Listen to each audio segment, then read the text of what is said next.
बड़ी खबर इस समय की एक और हम आपको बता दें, इजरायल पर हमले को लेकर ईरान का बड़ा दावा है। इजरायल में सभी अहम सैन्य ठिकानों पर हमला किया गया है, ये ईरान की तरफ से दावा किया जा रहा है। हमले की पहली खेप, मात्र पहली खेप ईरान की तरफ से इसे बताया जा रहा है।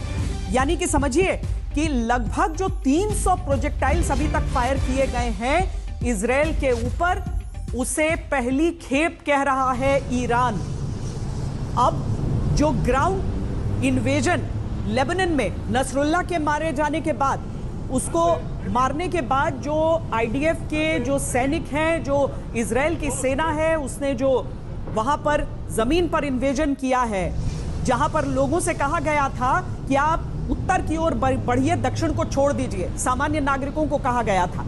अब इजरायल को न केवल यह आक्रमण करने हैं, बल्कि अपनी सुरक्षा के बारे में भी सोचना है। और अशरफ, जो बड़ी खबर आप दे रहे हैं कि ड्रोन्स भी तैयार हैं, ड्रोन्स की खेप भी तैयार है। अगर पहला हमला हम इसे माने कि इतनी बड़ी संख्या में वहां पर बमबारी की जा रही है, तो ईरान भी एक पूरी रणनीति के साथ आगे बढ़ा है इसमें। अशरफ, बिल्कुल श्वेता, अगर हम देखें तो इजराइल और ईरान में अगर किसी चीज का फर्क है वो है ड्रोन टेक्नोलॉजी को लेकर, क्योंकि बेतहाशा ड्रोन्स जो हैं वो ईरान बना रहा है। यहां तक कि रूस को भी उसने ड्रोन्स दिए, जिसका आरोप भी लगा अमेरिका की तरफ से यूक्रेन युद्ध के लिए रूस को।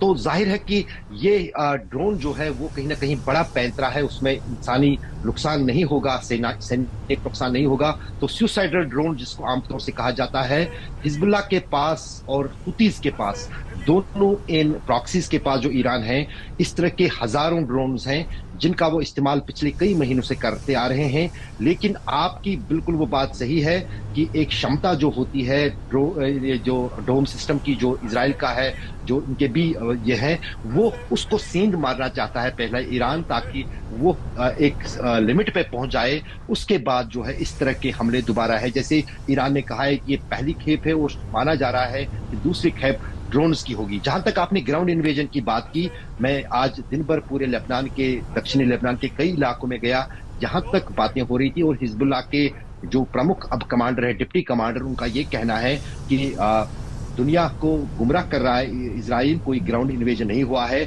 अभी तक। वो अपने जगहों पर, बैंकरों पर मौजूद है, वहां तक अभी कोई इजरायली सेना नहीं दिखा है। और यदि इजराइल की ये फितरत रही है, जब वो कहीं पर कोई ग्राउंड इन्वेजन करता है, वो लोगों को कोई आगाह नहीं करता है, तो आगाह करने की क्या जरूरत थी। वैसे भी अगर हम पूरे इस दक्षिणी लेबनान की बात करें, पूरी तरह से खाली है, और कुछ बचे कुछ लोग जो वहां पर घरों की हिफाजत के लिए रखे गए थे, वो भी जब पिछले कुछ दिनों के से हालात बिगड़े हुए हैं, खासतौर से हसन नसरुल्लाह के मारे जाने के बाद, तब से वो लोग भी वहां पर भागे हैं। मैं टायर सिटी गया था, टायर से आगे मिर्जून एक गांव है। हमें सिर्फ हिजबुल्लाह के लड़ाकों के बगैर वहां पर कोई एक भी व्यक्ति, सिविलियन या आम नागरिक नहीं दिखा। तो जाहिर है कि वहां पर सीधे अगर आमना सामना होगा, इजरायली सेना का और हिजबुल्लाह का होगा। और ये जो आज ईरान ने अटैक शुरू किया है, उसका आड़ लेते हुए हो सकता है कि जो टैंक्स नॉर्दर्न बॉर्डर पे रखी है और जो ग्राउंड फोर्स वहां पर तैनात रखा है, उनको भी निशाना बनाने की कोशिश हिजबुल्लाह से सीधे तौर पर होगी, क्योंकि उसमें कोई डोम सिस्टम या कोई एंटी एयरक्राफ्ट सिस्टम की जरूरत नहीं होगी। वो 1-to-1 बैटल होगी। और शायद माना जा रहा है कि वहां पर जो है ऑफेंसिव रूप में हिजबुल्लाह के लड़ाकू जो भी बचे कुचे हैं, वो वहां पर आके इजराइल के उन सैनिकों पर हमला कर सकते हैं। स्थिति अभी बहुत ज्यादा गंभीर होती जा रही है, बहुत ज्यादा गंभीर हो रही है। और इसे शब्दों में बयां करने से बेहतर हम ये तस्वीरें आपको जो दिखा रहे हैं उससे स्पष्ट आपके सामने होगा।